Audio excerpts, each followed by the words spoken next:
Hey, everybody. How y'all doing? It's a new week. Happy Monday. Happy Monday, everybody. Hope you had a wonderful weekend. I certainly did. And I'm actually very excited to be back here with you guys. I've been looking forward to it. I gotta be honest. I've been looking forward to it. At first, I wasn't so sure how I was really going to deal with the commitment of actually doing a broadcast every day. I wasn't sure, but I'm loving it. I'm loving it, and I'm loving you guys, and I appreciate you all coming in and taking this time. We are taking this time, this noon time, for us. Noontime, my time. It's our time. Somewhere, somebody is having lunch. And I know somebody has already joined us in the building. But before we get into the show, you know what we have to do. You know, we got to breathe. So let's get ready. How we do this thing? We're going to take 4 breaths in on our inhale. And we're going to hold it a few seconds. And then we're going to exhale. And we're going to hold that for a few seconds, and we'll repeat it a few times. So relax your shoulders. You can close your eyes if you want to. If you want to take it a little further, feel your heart center. Put your hands over your heart. Now let's breathe. Inhale to the count of 4. Hold a few seconds. Exhale. Inhale to the count of 4. Hold a few seconds. Exhale. Hold that a few seconds. Inhale one more time. Hold that a few seconds. And exhale. Open your eyes. Relax those shoulders. It's lunchtime, and somewhere, somebody is about to eat lunch. And before you eat that lunch, before you start, I want you to shake off whatever could have been going on this day, this Monday, so that you can digest properly. Got a couple people already in the chat. I see Tori here. Keep the faith with Tori. She's telling us, hey, Tori. How you doing? Good to have you in the building. Good to have you here. Today is going to be a very interesting topic, a topic that a lot of us are facing or will face. You certainly could. We are discussing from parenting to caregiving. From parenting to caregiving is our topic today. Navigating life's transitions, right? So welcome to the Noontime, My Time podcast on caregiving. Today we're going to explore the journey from being a parent of young children, raising them and getting them out into the world, to becoming a caregiver to our elderly parents. I want to thank you guys today for joining me. I'm your host, MsTonya. My special guest is Dr. Sonyetta Cooper, and she and I are here to share stories and insight and practical tips on some things that might be able to help you navigate through the challenges and the joys of each of these important roles. So whether you're a new parent just starting out, or if you are caring for loved ones and you've been doing that for many years, we're here to support you. We're here to support you in every way. So from parenthood to caregiving, we're going to navigate that journey. Now, I'll tell you a little bit about Dr. Cooper. Sonyetta is a minister. She's a success coach, a mentor, and an advocate. And as it relates to this particular conversation, she is a mother. She's a grandmother. And she's also a caregiver. So I'm going to bring Sonyetta into the stream. How you doing, lady? Good morning, good afternoon. It is somewhere in the world that time of the day, and I'm doing amazing. How are you doing today? I'm doing pretty good. I cannot complain. We got a topic here. You know what I want to ask? Because I want to make sure. Uh, we have Tori in the building. So I'm going to ask her. Tori, let us know how, if you're hearing Sonyetta, just hit me in the chat and let me know if you can hear her. And that will work out for us. Go ahead and do that. So, what I wanted to do today, and I thought this actual conversation began because you and I were having a private conversation, and we were talking about some things going on with our children, with our family life, and it just led us into a conversation that I felt would be a greater conversation to really have in this podcast, because I know that people are experiencing some of the things that we are experiencing. I want you to talk a little bit about, and this is a broad topic because we could really break this up. We really Right, could.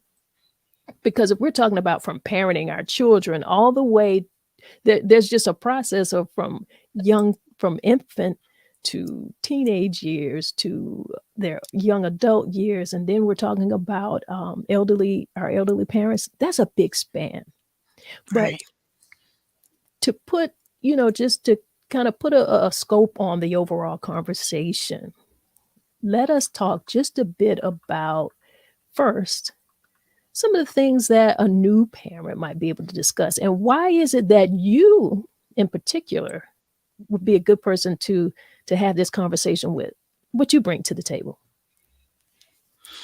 So, if we were to have a conversation with new parents of 2023, and I'll put it like that because things are definitely different than they used to be. I would say, if you have persons around you, the ones that we call elders, those that, try to give sound advice and wisdom, not, trying to pretty much take over as the parent. But if they have advice, I would say to new parents, please link up with those that have raised their children or either Hmm. grandchildren, because there's a lot of information that they'll be able to share with new parents. Right, right. I agree. I agree. And here's the thing: as a new parent, particularly as a new mother, you have this baby, but there is no instruction manual that comes with the child. You know what I mean? And if I was to give a tip, and this is very common, I know that everyone hears this one. You really have to be prepared for sleepless nights, because babies are going to wake up. They're going to wake up frequently through the night, and it is important to be prepared for that, because number one, and they call it labor for a reason, Mm, the physical labor of having a child, I mean, it takes a lot out of you. It really does. So you're going to need to be prepared, and you're right. You're going to have some type of assistance with you. I would say try to sleep when the baby is sleeping, mhm. and like you said, accept that help. It's important to prioritize your self care and to maintain your own health and wellness. We talk about that, like you say, 2023 things are different. We do have people who are talking about health and their own um, well-being, and that's a great thing. So that's going to be very important. Another thing that I think is equally going to be important is that you really just gotta trust your instincts. Trust yourself. As a new mother, you're going to receive all of that advice. You're going to receive a lot of opinions from well-meaning family and friends.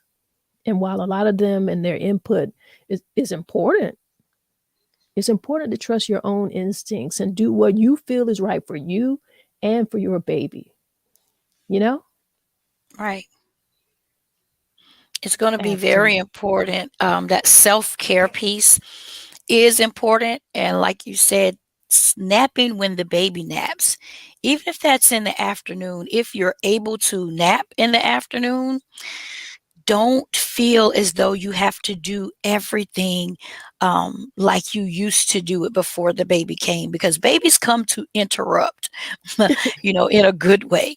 So Yeah, where you might have kept a tidy house, where you might have been on a specific schedule, the baby does not fit into your schedule. You now fit into the baby's schedule.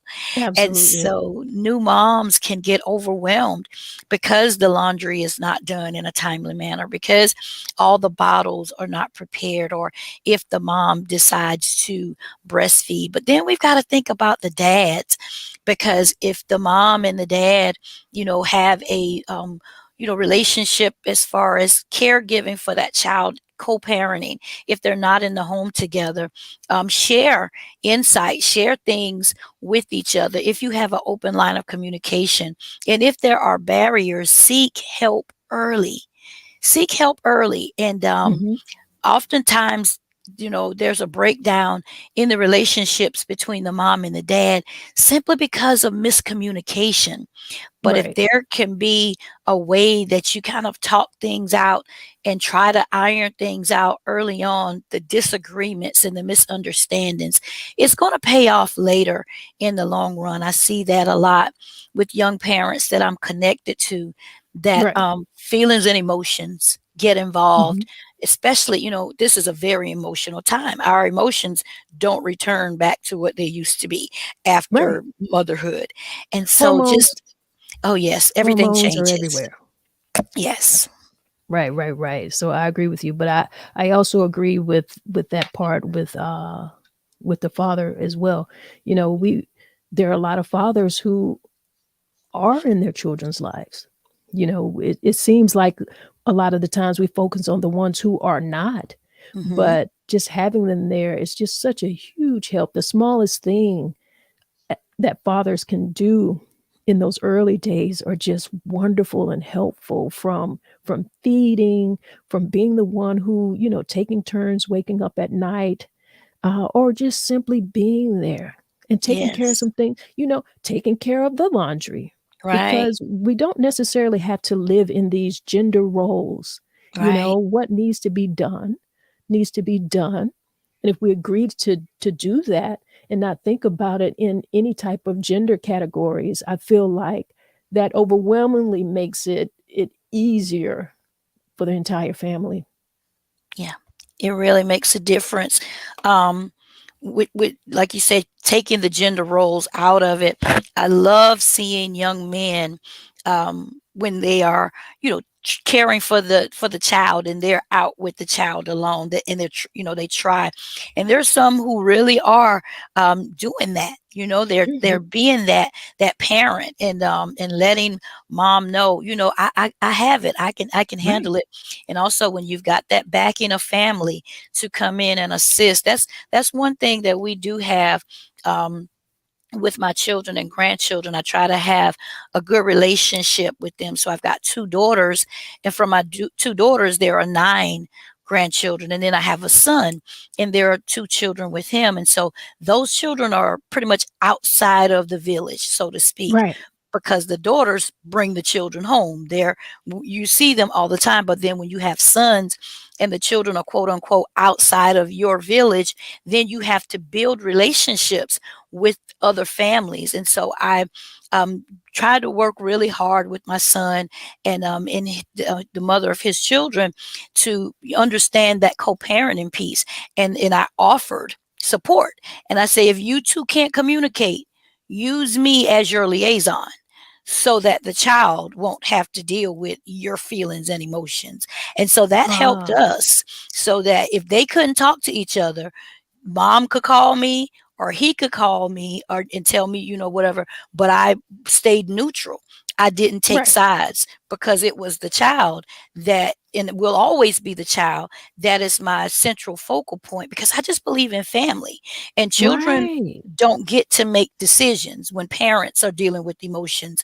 And so that has really helped us in my village, in my tribe, by really helping my children and the mother of my son's children to understand that co-parenting piece, because we're all learning. And when I was their Absolutely. age, I had no clue when I was their age. But having those trusted trusted circle of influence that you can communicate with, it really helps. In the long run, it's the child that's most important. When a child comes You're into the right. picture, Right. all bets are off about your feelings, because they deserve, chances to be able to be safe and happy. Yes, and you said something that, that kinda stuck out for me. You said that, you didn't know what you were doing, and to be honest, none of us really do. Like we said, okay, well, they don't come out with instruction manuals, Right. and you gotta look at it like this: parenting is truly, if nothing else is, parenting is truly one of those on-the-job training positions, and you Mhm. are continuously training and learning something because you're going through ages and stages. So, Yes. we talked about the newborn. We talked about getting that baby home. We talked about having to have people help you kind of focus on getting some rest, balancing that out somehow with your mate, your partners, your family, and making sure that you put in that self-care, because if you can't take care of you, then definitely you will not be able to meet the demands of taking care of a baby. Right. So we've gone through that, but let's go into, we're gonna skip a little few ages. We can talk about the young child if you like, but when kids are young, you've got those ages and stages that they're going through. I don't know which age or stage you'd like to touch on first before we get into adulting. I mean, parenting young adults. Where do you want to go with this one? Let's go to the teen years Okay. because those middler ages, they're just figuring out life, from the toddler to growing into their personalities, and they're going by what they see. So children are literally patterning themselves from what they see. So it's Right. real important to be careful what we show children when they're in that middler age, because Mhm. people start to ask questions. Well, where did you get that from? And whether it came from mom, or if it came from dad, or if it came from the television, or it Right. came from these devices that babysit the children the majority of the time. Children Mhm. don't just come out saying things and doing things, mannerisms, words, different types of attitudes and how they handle things. Oftentimes they're mimicking things, but it comes from somewhere. So if it's something negative, we've got to get to the root of that. And if we don't deal with it at that middler age, then that little feisty middler becomes a teenager that won't communicate with you, Right. because those hormones kick in and they learn how to shut down. They Okay. learn how to shut up. And Before we get too deep into that one, I do yes. wanna say this, because you've said some pretty solid things here. But one thing that I am pretty much sure of is with that young child, the main thing that they really need beyond all of the things that we feel like we wanna buy them, we feel like we want them to have the things that we didn't have, and the main thing a kid, a baby, a child needs is love, and they Yes. need to feel safety. So Mhm. I feel like those fundamental years, those really early years of childhood, a child needs to feel secure. They need to know that there is a parent, someone, if not both, at least one, that's gonna have their back and that they've got some love, and no matter what because the child doesn't know anything yet. They haven't really developed a core sense of identity, so they're figuring that out, but they need the safety.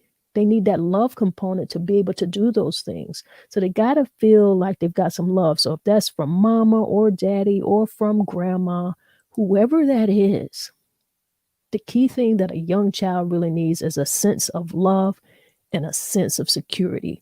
If you do that in the early years, I mean, the rest of the things that you're gonna go through, you're gonna go through because that's life.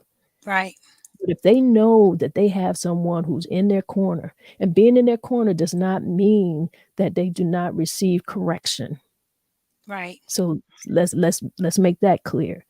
They need to know that somebody is unconditionally in their corner, and to unconditionally love your child does not mean that they do not receive correction, because correction is giving them a sense of love, because they've got to learn right and wrong. Right.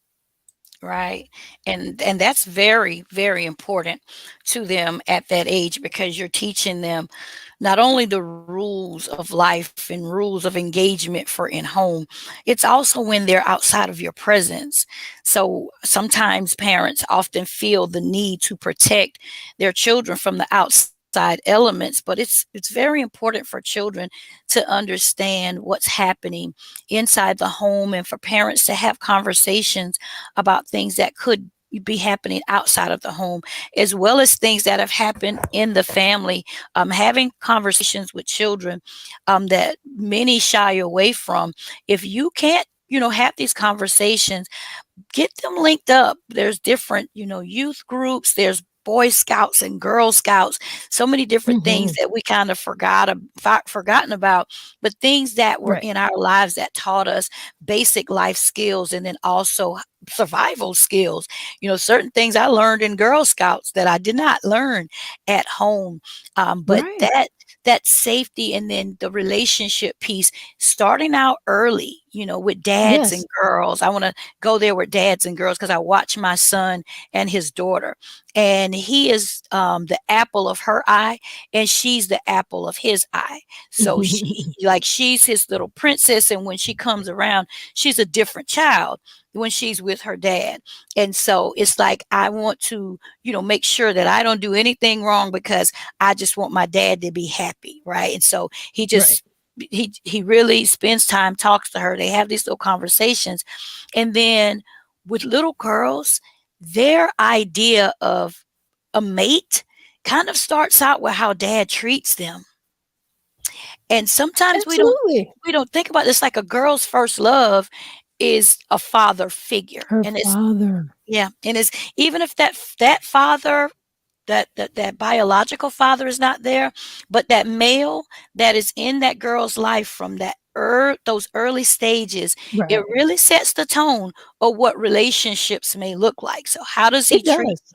if I'm treated like a princess from child, hey, if I'm a little girl and I'm grown up to be taught to take care of myself, I deserve nice things, or I'm told that I'm beautiful, or I'm made to feel beautiful. Someone buys me Mhm. flowers or opens the door.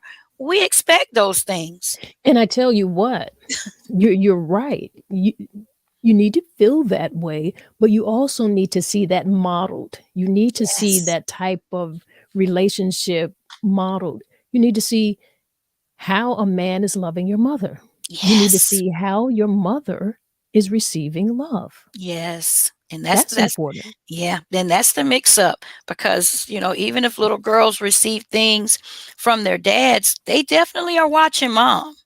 They're watching how mom moves, they watch how mom, talks, they're listening to conversations. We think the kids don't know things, they know it all. They hear it, Mhm. they see it, and a lot of times parents thinks that they're protecting kids from arguments or conversations or certain things that are happening, and they pick up things, because when Yeah. we're happy, they know that, and when our Mhm. mood changes, they feel that.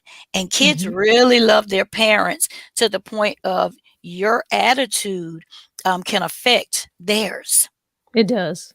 It Yeah. does. There's a connection all the way, from inception, Yes. conception, I should say, in the womb. Mhm. There's just emotions and hormones that are being transformed. And I don't know all of the scientific biological stages per se, but I Right. do know that, you know, that baby is feeling the emotions of their mother. There's sounds that are being heard. It's been, they've talked about, being able to hear the voices and hearing the father's voice and feeling that touch. So we know that these relationships, even in the womb, are Yes. important. They definitely are. It's even down to the type of music that you listen to. I've, known parents that have listened to classical music, or, putting, like, they have the earphones for the belly.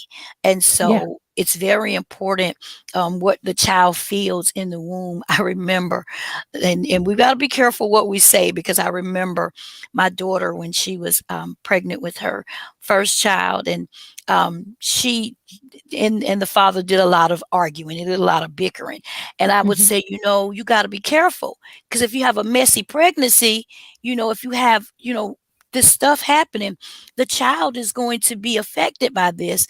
And so Right. this is not what textbook told me. It was the energy that I was feeling.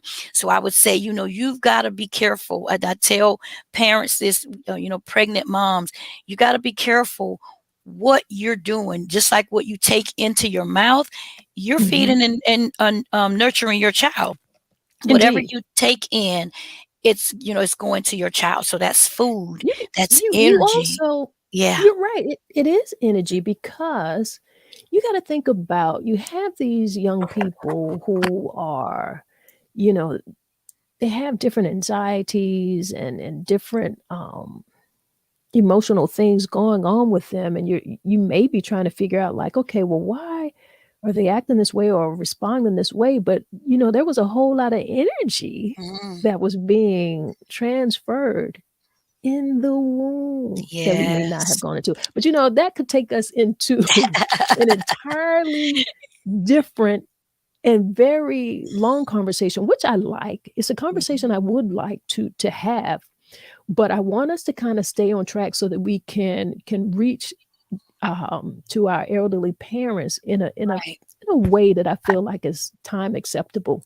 right. So we understand what it is to take that child from birth into that earlyhood childhood, those middle years. Now, the teen years are definitely an experience. They're going through their own thing, they're discovering themselves, they're feeling themselves. So, what is it that you would like to offer in respect to being a mother of a teen? Uh, Definitely talking. Even if they seem like they don't want to talk, finding out what they like, and then having open-ended conversations so that they can respond. That's going to be very important, because a teen will give you a one word answer and they'll Yeah, be done with it. But having open ended conversations, and then talking about things that they're interested in to get them communicating. And if there's something that you would like to talk with your teen about, be willing uh, to, to not try to parent the way that you were parented. And I know that might not sound good to a lot of people, but for those of us who understood that, there were some things that I didn't talk to my mom about. There were some things that I right, didn't open up about. And so figuring out ways that you can find out how your child feels about certain things. And there are things that are on TV, there are certain things in the news. And even if you're sitting down, spending time with them is very important. Not just spending money on them, but spending time with them. So I'm right, raising a 14-year-old granddaughter, and I could tell her, give her instructions from me, specific instructions to do one thing, and then I go in and it's not done because I told her the way I wanted it done. But if I have a conversation with her in layman's term that I feel that she can understand, I may have to break it down a little bit more. Even, making sure that I'm on social media and knowing what's happening around her when there are things that's happening. I ask questions. She spent the weekend with one of her friends over the weekend, and this is the first time I've allowed her to, stay outside of the home. And it's that trust factor. But I had a conversation with her. Listen, don't get caught up in drama. right. Don't get caught up on, TikTok and Instagram, foolishness. But keep your Hmm. name out of stuff, Hmm. because I know that she's had issues in the past, and I Right, know that she's got feelings and emotions. And sometimes, if you don't say it ahead of time, it's better to go ahead and counteract what may, like you said, follow your gut. So my gut Right. was, okay, she's going with her little homegirls, and she's always the leader of the pack. And sometimes there's a little bit of drama. So let me just go ahead and put it out there. Please don't Yeah. leave my house and bring some foolishness back, was how I Yeah, said it. I tell you what, because being a teenager is just so it just has levels of difficulty that we did not have. And by that Yes. I mean, okay, we went to school. We everyone in every generation, everybody's going to experience some type of bullying. Either you're too short, or you're too tall, you're too big, you're too skinny, you're too dark, you're too light, you got long hair, you got short hair. There's Yes. always something, right? And that would happen at school. And you dealt with it in a way of however you dealt with it. But now bullying follows you all the way home 24 hours because they're bullying you online. You've Mhm. got bullying on every social media platform, and then young people are always on it. So, you have to be able to pay attention to signs of their emotion and realize too that communication is a lot more than just talk.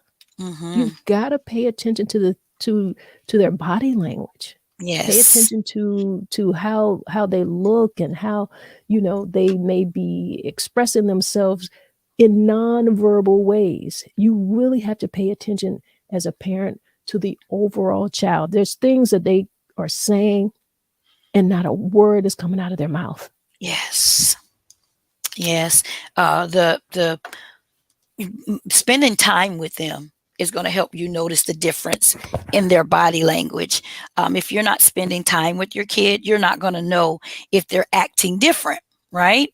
Right. Oftentimes, parents have so much going on that we miss that piece. Even as simple as sitting down for dinner, putting all devices up, and just having that family time, right? Right. And if you don't do it normally, setting it up and making it a part of your norm, um, because they've got to have structure, regardless of what they try to make you think.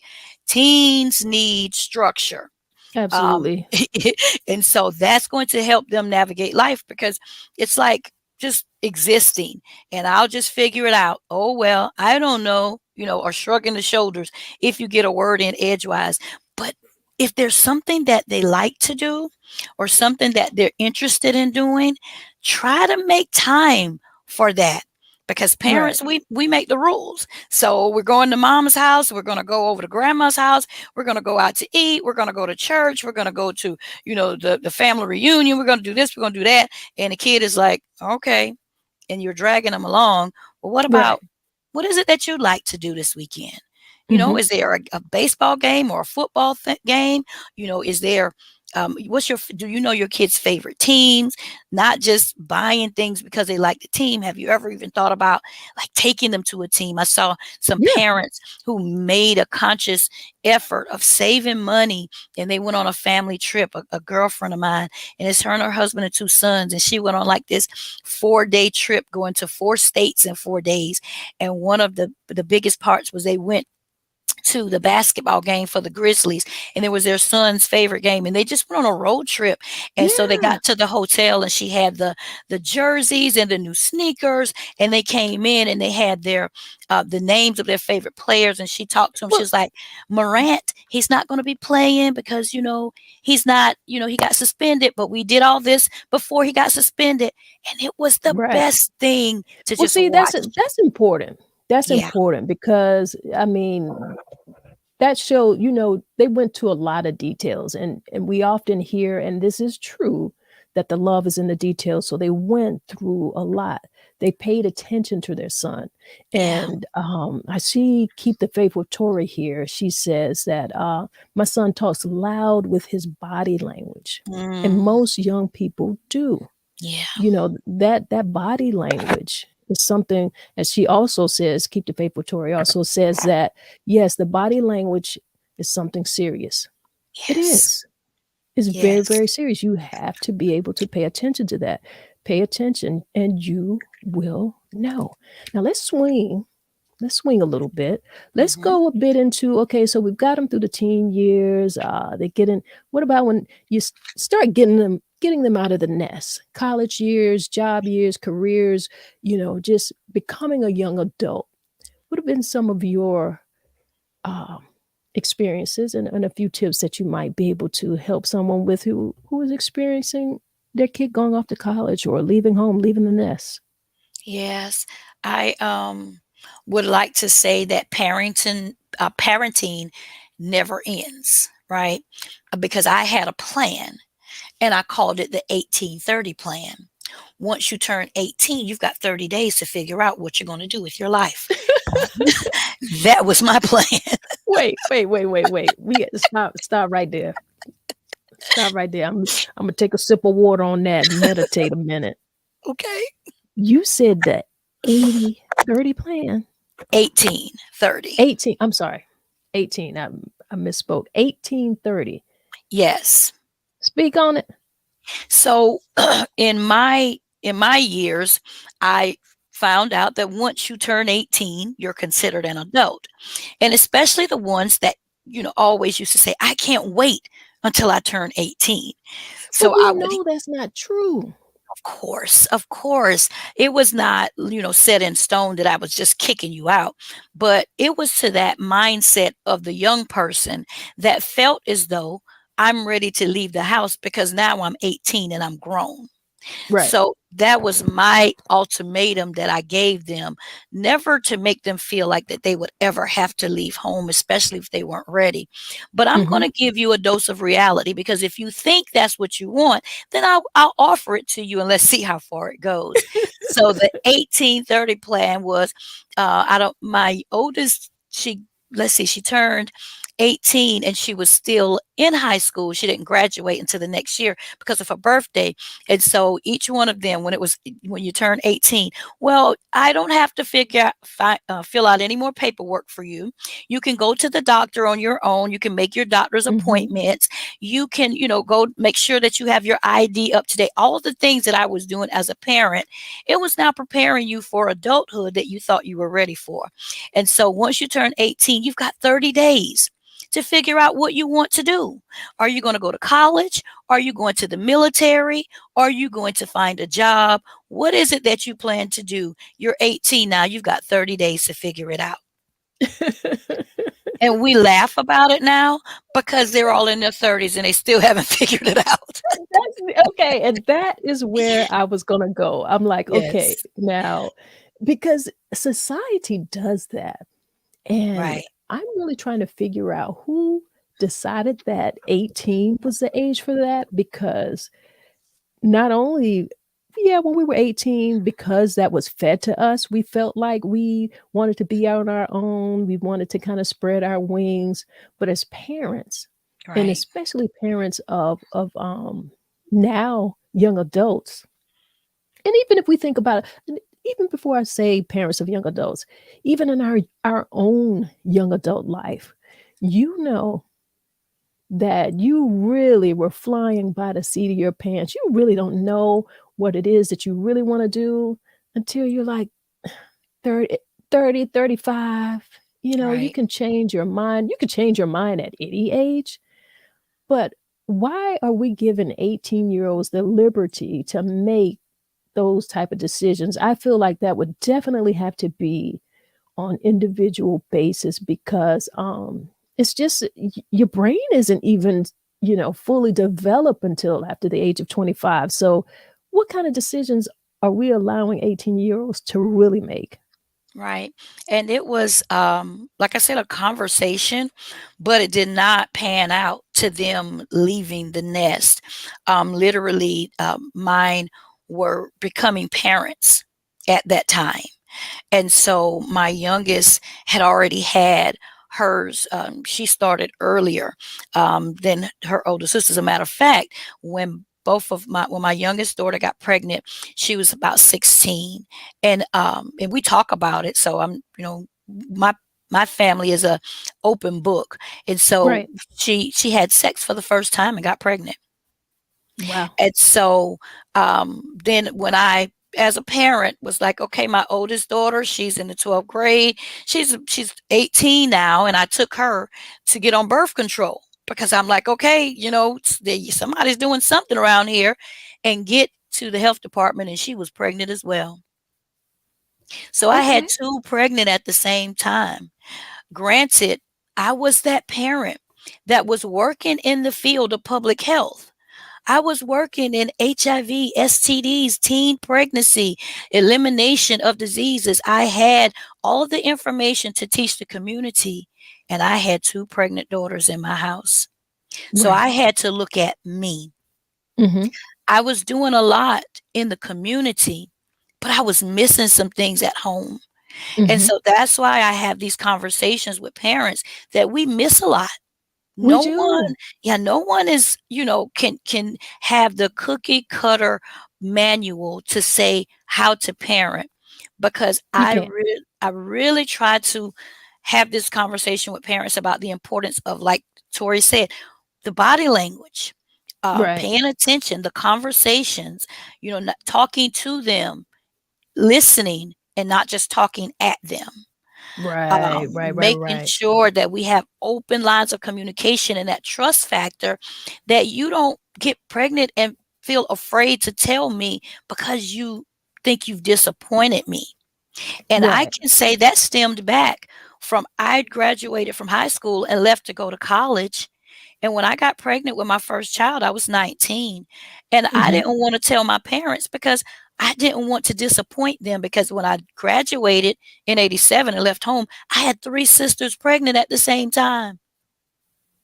And I thought that I was going to go off to school and be the first of my family to go off to college. And just imagine, this sounds generational, right? Right. And so what we have to do is have these conversations. So I say Right. to my teenage granddaughters, well, your mom got pregnant at 16, so you can get pregnant. You know, these You were not can. the conversations that were being had. I Mhm. didn't talk to my daughters about it. We didn't talk about it when I was growing up. But we're having candid, open conversations. My daughters are like, listen, we were doing this and we were doing that. And my mama tried to tell us, and she kept us in the house. We didn't even really Mhm. go places. We were doing this and doing that. And so, like, Right. raising teen grandchildren, what I didn't know as a mom, and how my daughters and my son and all of us are now like working together so that we can Right. break these generational You curses. Yeah, yeah, the older you get, obviously, right, you just have better parenting methods. You're more of a patient parent as you're older. There's just things that you did with your first child that you wouldn't do with the youngest, or didn't, because you just have a different level of understanding, a different level of patience, and you had a different level of experience. So that is why, those things happen. There are no manuals, right, there are no rules. Trust your instinct, trust your gut. Listen to your children, watch them, pay attention. And then there are things that, unfortunately, that you're just gonna miss. There are gonna be things that happen in your home that you're gonna miss. And there's things that happen, and we often say, well, how did that happen? Well, where was the mama, or who was? Listen, when you're a right, parent and you're working and you're trying to make things work, and there are some parents who are single parents, and you are just doing the best that you can do to get by, there are things you're going to miss. If you're in a relationship that isn't necessarily under the best circumstances, there are things you're right, going to miss. There's That's just how it is. But if you have that core sense of love, at the end of the day, they're going to come back to you. They're going to come back around. You're going to find a way to communicate. You're going to find some type of way of just kind of bringing them back in and saying, hey, yeah, this did happen, but we're going to work on this. We're not going to right. take this into the next generation. We're going to break this cycle. So that's important. Now, we kind of talked about being young mothers, or first time mothers, multiple parent, all the ages and stages. just kind of briefly, just very light. We really like, we've been talking about 45 minutes, and 45 minutes is definitely like nothing, Right. you know, compared to the complexity of what this conversation can be in detail for each of everything that we've talked about already. But what I want to go to is, now we have these young adults, okay? And what people typically like to say, empty nester, or at least, you've got young adult kids. So you've raised your kids, grown and gone. That's one that people use a lot. So you've Right. done that, right?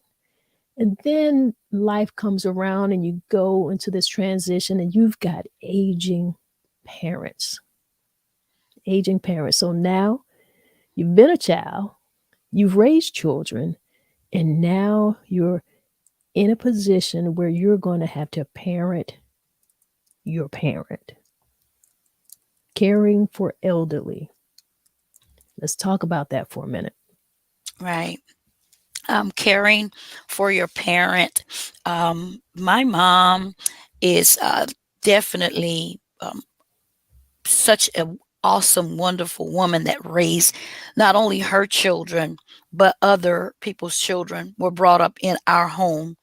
And so mom is at an age now that she's not, you know, in the mindset or mental capacity to live alone. Mhm, Specific things started happening a little while ago that we noticed, that she wasn't as stable. She had fallen at one point in her home and broke mhm. her hip.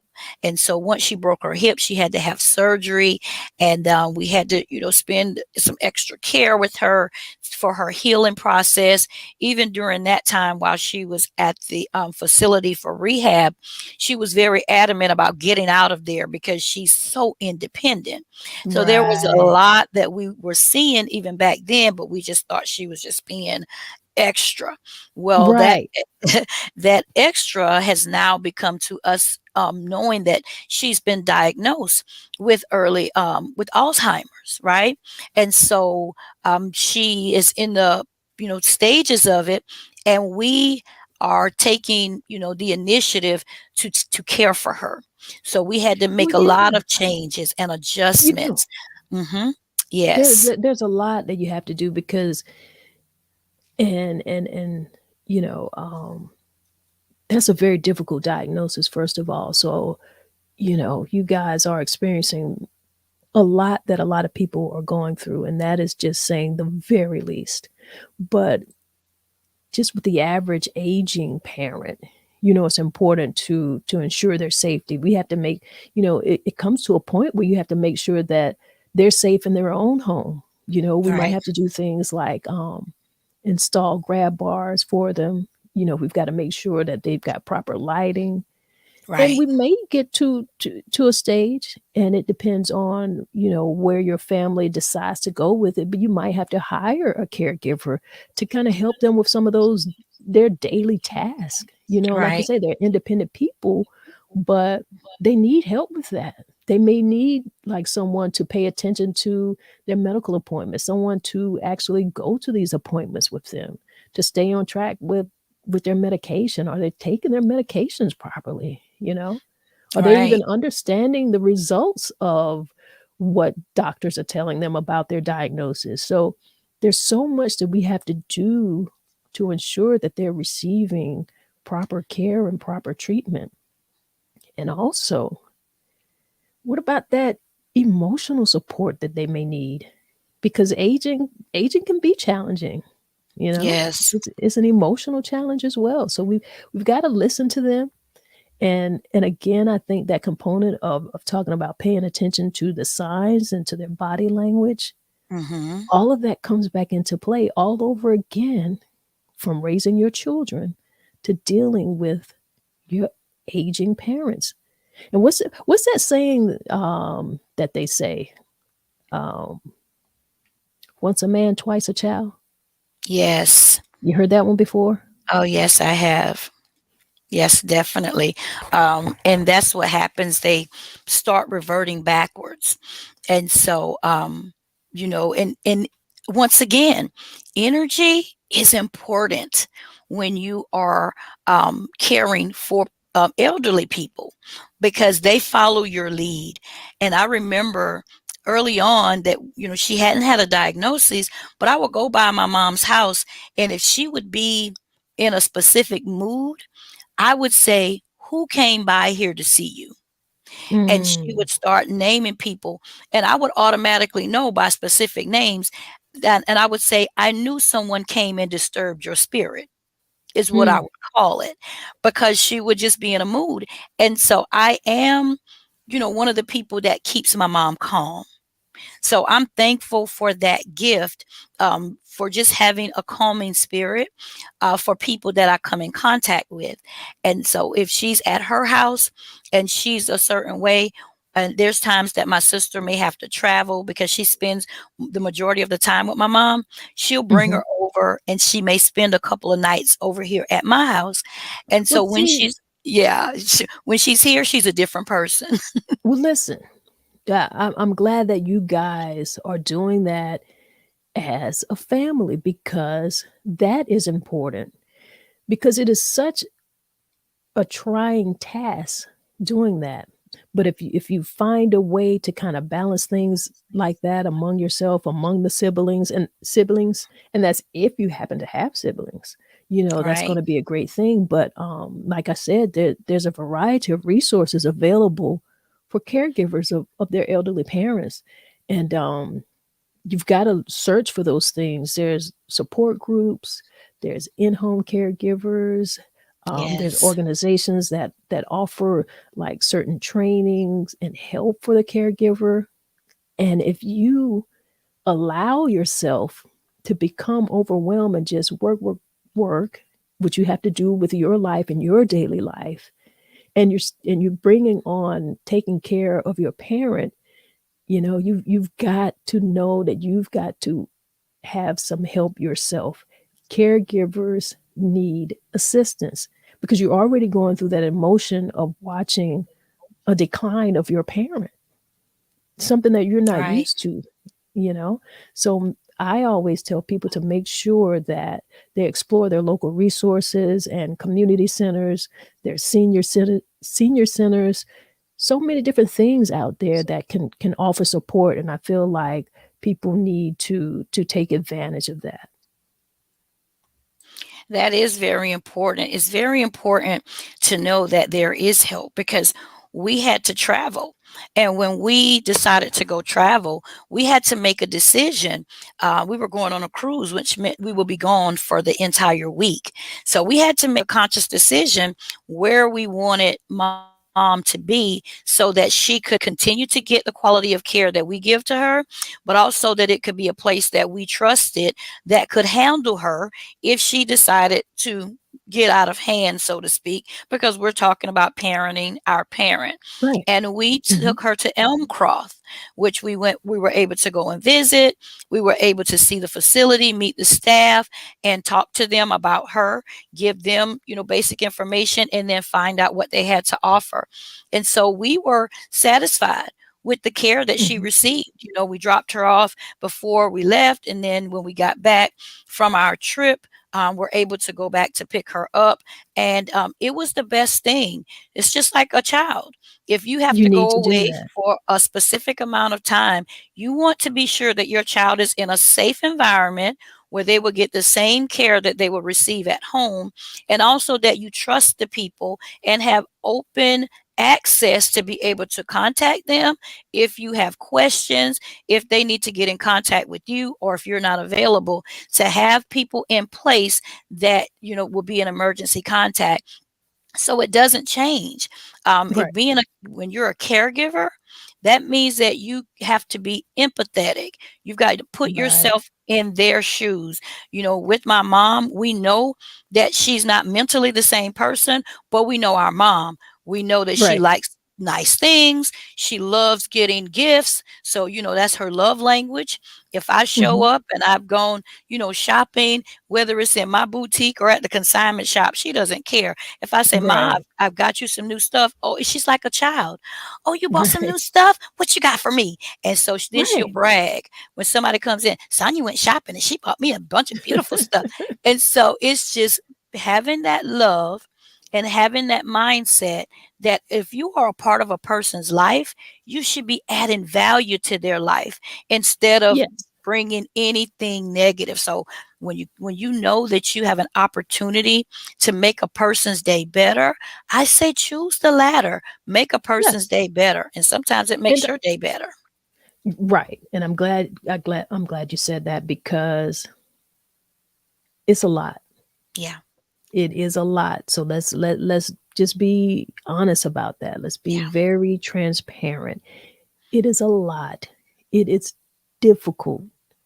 It is difficult to maintain your own life and then have to manage, like I said, the whole medical needs and all of the appointments of your adult parent. yes, There's just an increased responsibility of your own daily living activities. You may have to restructure your whole life, or yes, some family member, whoever is going to be that main caregiver, their whole life is actually going to have to be restructured in some type of a way, unless you as a family have made some other decisions. And there are other things that can be done. There are care centers. There are just many things, bringing caregivers in, like I said. But whoever that main caregiver is, their life is going to change a lot. So just like being a new parent and your life changes a lot, you've got to look at it that way too. There's just an emotional strain and there's a stress from doing the actual day-to-day activities, as well as just from seeing the decline, because you're used to seeing your parent as strong or healthy and vital, and now you're watching this decline. That's a lot for a person. And yeah, right, you're empathetic to what they're going through, but somebody has to be empathetic for the caregiver. And I think that kind of starts with you. So it's important to know that those services are there.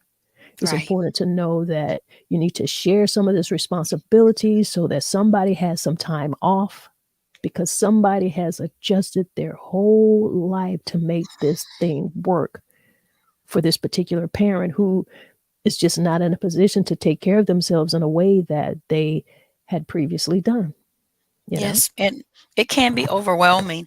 If we go back to self care, if you are that specific caregiver, because we have friends who are the main caregiver and they have to carry the majority of the weight because the family members either may not be able to or they just don't.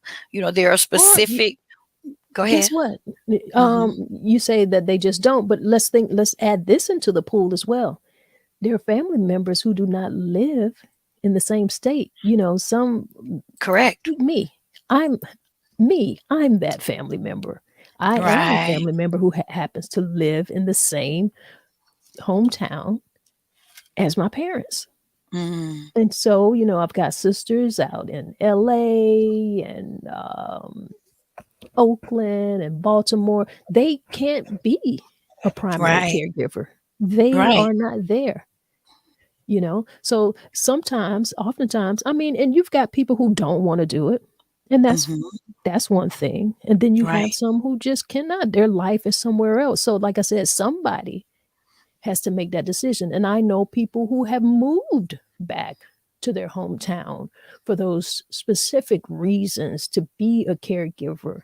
And that's just how it is. So I feel like caregivers got to know how to take care of themselves and got to have people on their team. I think it's important for other family members to look at and value the sacrifices, because literally it is sacrifices that are being made, because I I am a parent and I didn't have children to necessarily feel like, okay, when I get older that they're going to take care of me. That is not my idea of aging. And And I don't think that any parent necessarily thinks that, I don't think that Right. that's how it happens. However, the possibility of these things happen, and anything can happen. We have different people who might have different healthcare needs that have taken them into a decline, whether that's mentally or physically. They just can't do some of the same things that they were able to do. You know, um, so I think it kind of all comes together, comes back together, and it always is going to come back to communication. Yes. Communication is very important in raising your children, in caring for your parents. All of that falls under the umbrella of caregiving. You can't be a caregiver if you do not understand the art of communication. Is there Right. one last tip or just something that you could probably give that might uplift the person who is within a caregiving situation before we close out? Sure. I say reach out for help. There are many different agencies in the Florence area, and one that you could reach out to is Community Long Term Care. CLTC has lists of all the different agencies that work with our population of our parents or elderly population. Then we have the Leatherman Senior Center, which is out by Freedom Florence. And the Leatherman Senior Center has programs and projects for anyone that's, first of all, over the age of 50. So for those of us, Tanya, that are over the age of 50 and are looking for something to do that we might be able to have our parents to join in with us, we can sign up for that. It's like a membership is $35 for the year, and they have trips and programs and projects and different things that are available. And then there's also adult daycares.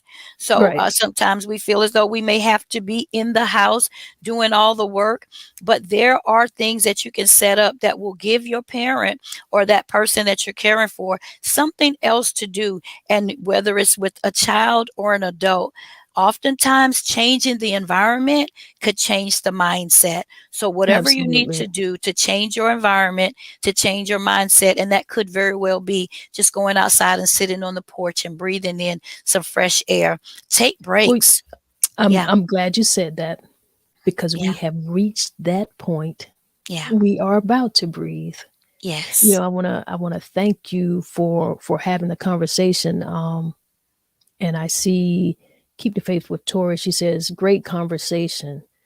Well, thank you. It's just important to talk, and like I said, it kind of just provides people with some points to take away from this to say, okay, you know what? Maybe I need to talk to my sister and brother about this because I'm starting to feel a type of way. I'm feeling some overwhelm. Let's see if we can revisit this thing. What can we do differently? Can I take a vacation, and can we take mom or dad somewhere for a week that's available to you guys as a parent? Reach out to other parents, find out, some things that they've gone through. If you feel like you're experiencing a particular situation, talk to somebody. Just talk to Right. somebody. Conversation is important.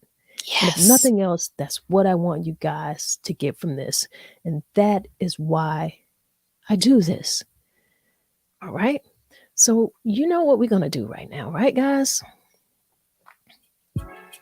You get ready to get ready.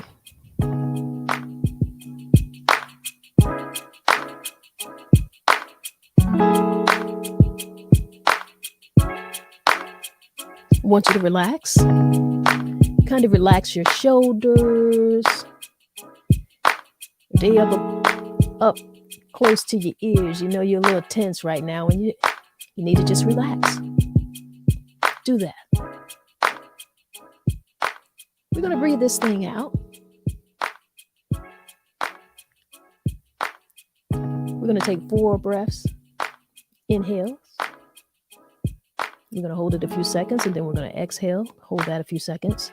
And we'll do that a few times. Let's do it. Inhale to the count of 4. Hold a few seconds. Exhale. Hold a few seconds. Inhale again. Hold that a few seconds.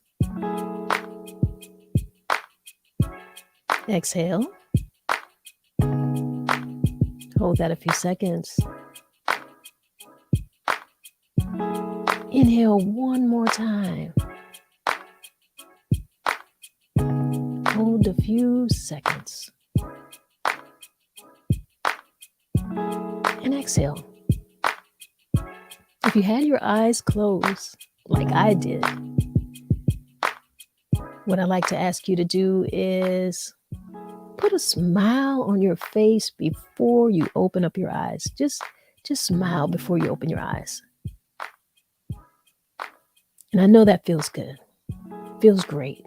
And I want you guys to have a wonderful day. Thank you for joining us here. My guest today was Sonyetta Cooper. We talked about caregiving, from parenthood to aging parents. So make sure you go back and take a little listen. If there's some things that you want to talk about with some of your family members, we got it there for you. And maybe we might visit this conversation one more time. We might do this again because there's so much to be said in this area. Y'all go enjoy the rest of your day.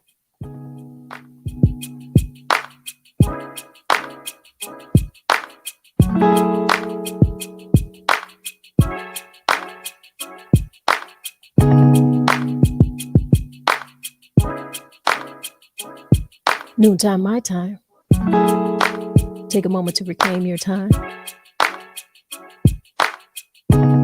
One love, y'all.